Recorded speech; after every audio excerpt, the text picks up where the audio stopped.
boots of George Washington or Jefferson Davis.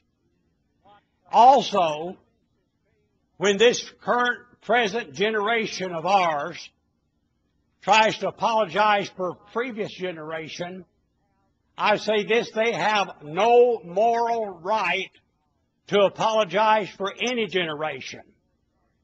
For a generation that legally allows the murder of over 1 million unborn infants every year has no moral right to apologize for anyone.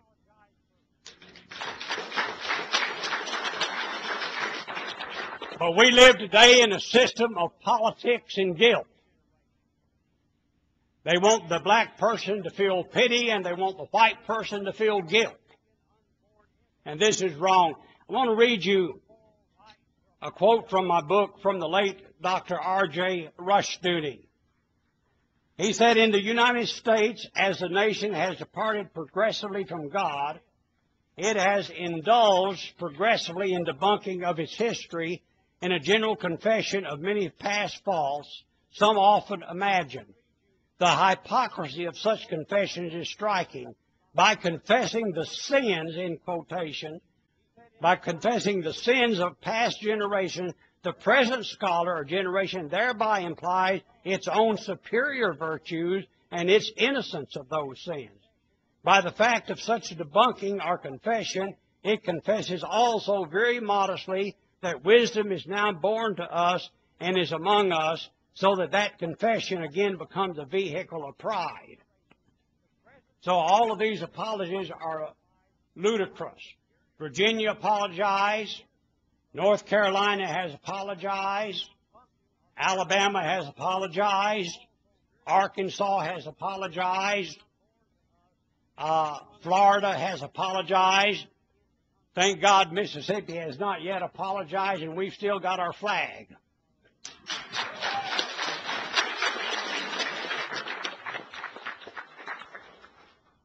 This book is divided into 3 sections. 1, the historical and ecclesiastical view of slavery, the true view of slavery in the South, and the biblical view of slavery, in which we do an exegesis of 25 main passages of Scripture that deal with the subject of slavery. Now, how is it that people's attitude has changed through the years? As I mentioned, and most all historians will agree with this, that prior to the 19th century, there was no church or country that condemned slavery and said it was wrong. And I'm talking about Roman Catholic, Greek Catholic, Lutheran, Baptist, Presbyterian, Methodist, name them all. No condemnation. Nobody said that it was wrong or that it was ungodly. What has happened? Well,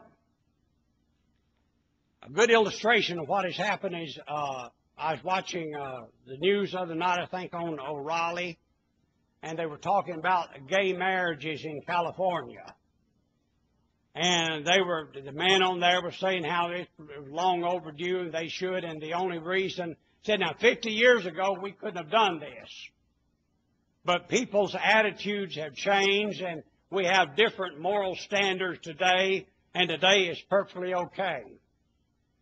Well, our problem over understanding the subject of slavery, it goes back to epistemology, which is a philosophical term that deals with the acquiring of knowledge and the validity of knowledge.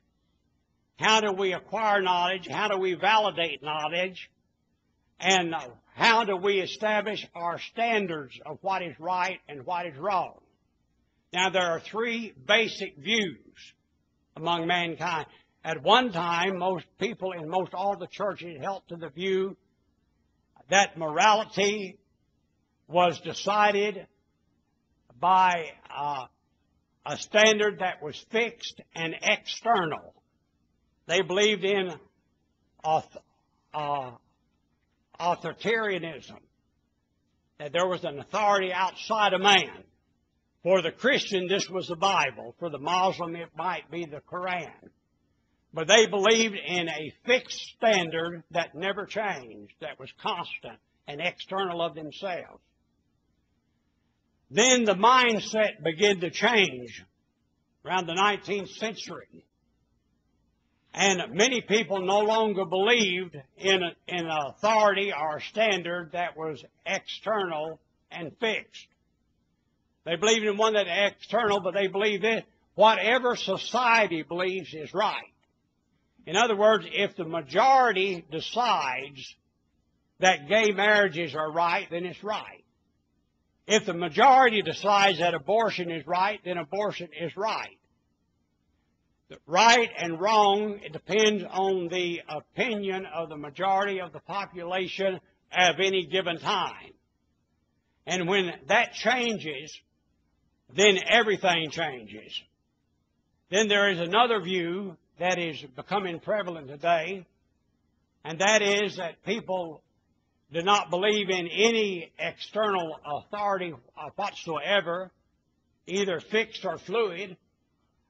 They believe what's right for me is right for me, and what's wrong for me is wrong for me, and it doesn't matter what you think or anyone else thinks. But if we stick to the old authority, that is, and we have a fixed authority that does not change and external to us, then we're locked into one position if we're true to ourselves. In this book, we deal with the antiquity of slavery.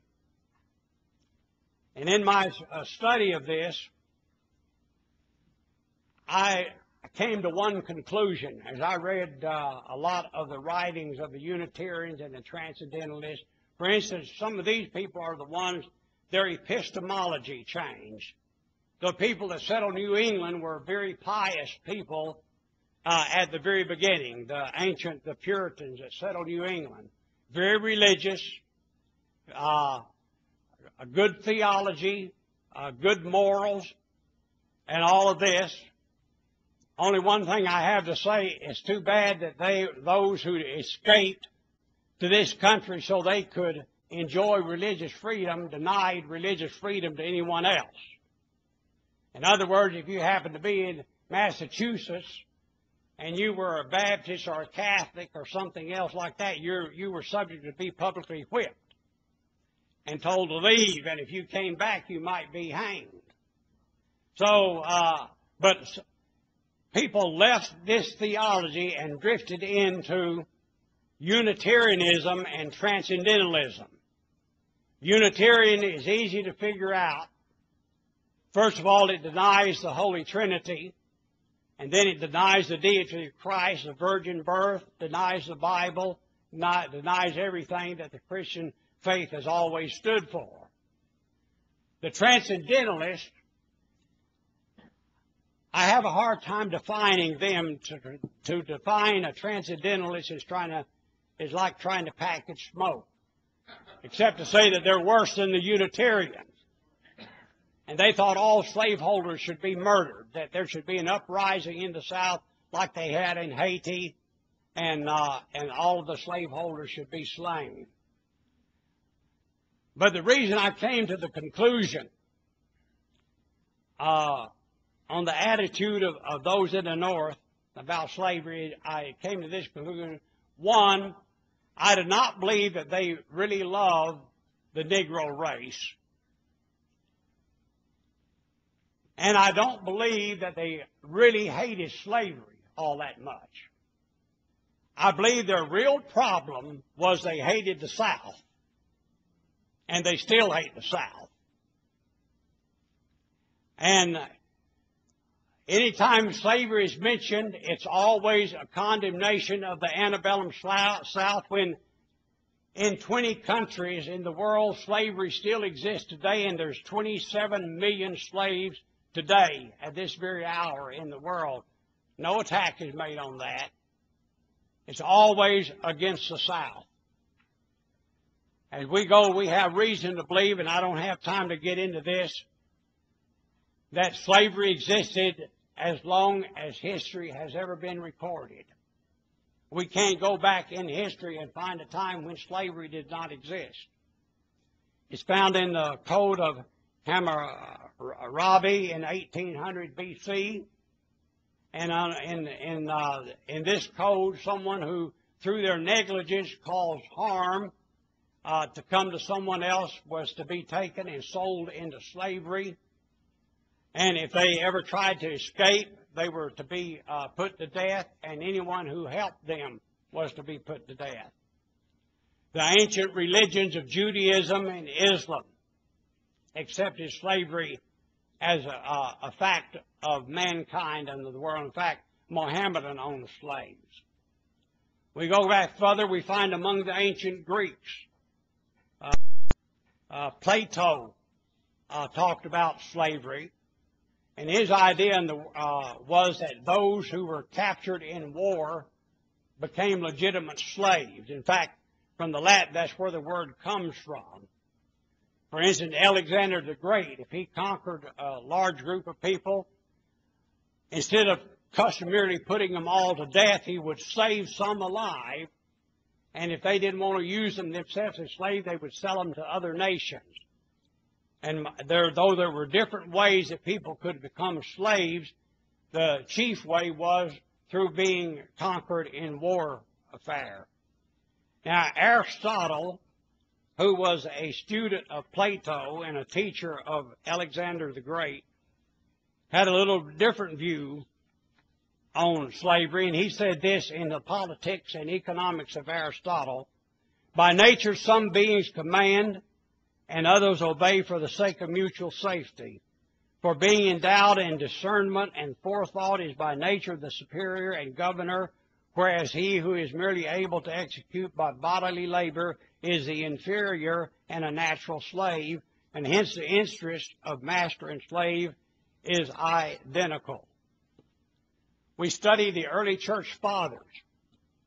I'm going to have to wind this up pretty soon because Leonard's going to be standing up here with that cane over my head in a minute. All of the early church fathers took the same stand as our theologians during antebellum time. And some have claimed that some of these theories concerning the curse of Canaan and this defense of slavery started with the theologians of the South. That is not true. We go back to the history. We'll find it in the writings of St. Augustine. I had trouble for many years whether to say Augustine or Augustine. And Cornelius Van Til helped straighten me out on that. St. Augustine is in Florida. St. Augustine is in heaven. But St. Augustine came out also with the codes of a just war, which the North violated when they invaded the South. And the code that was later developed by the Geneva Convention is almost word for word what had already been declared in the 4th century by St. Augustine. To hurry along, there were 11 church councils that dealt with the subject of slavery, and I'll have to cut it off here after I give you that quote, but it's something you need to hear. The Council of Gangra in A.D. 341. If anyone under pretext of religion shall teach a slave to despise his own master, that he should depart from his service and no longer submit to him with benevolence and honor, let him be accursed, anathema. In other words, this old church council would have said that the abolitionists, those involved in the Underground Railroad, should be accursed. I don't have time to go on with the other thing. Now, near the end of the book, I do declare and show that everyone is a slave. And then I try to deal with the fact, how in the world would God let the South lose if the South was right? Is the South defended Orthodox Christianity? And I'm not going to tell you. You'll have to buy the book to find out. But let me say this. This is the danger of departing from a standard that is fixed and external.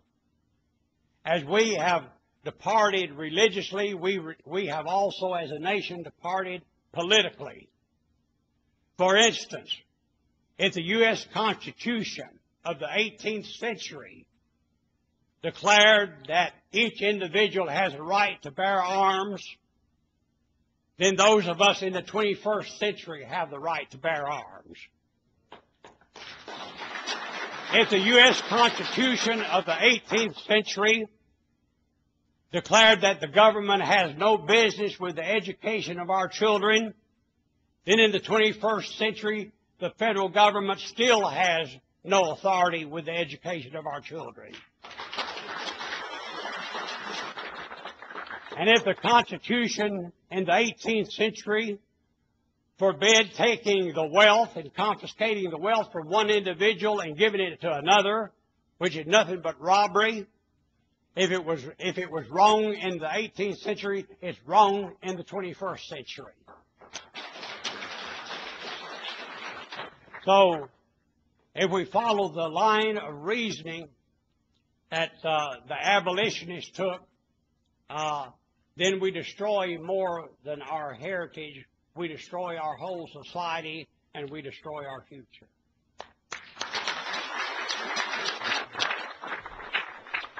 Thank you, Dr. Roper. Appreciate it. I appreciate you letting me introduce you. You know, I'm an undertaker. Every time I introduce somebody, it comes down to sound like an obituary. But I appreciate it. We was afraid to let him step in much longer because he was going to tell you everything in the book. You wouldn't buy it. Seriously, one of the best books you can ever buy. If you ever buy a book, buy this one. And he'll be outside there, and he's going to be around throughout the rest of the conference to sign, I reckon, to sign his book. So if any of y'all want one, get it. At this time, I'm going to turn it back over to Leonard. Leonard?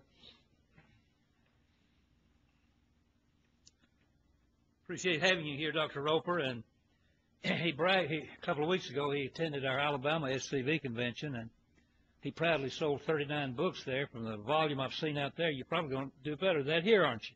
Maybe. Good. Okay. Our next speaker, I haven't met him yet, but I think he's here, from Europe.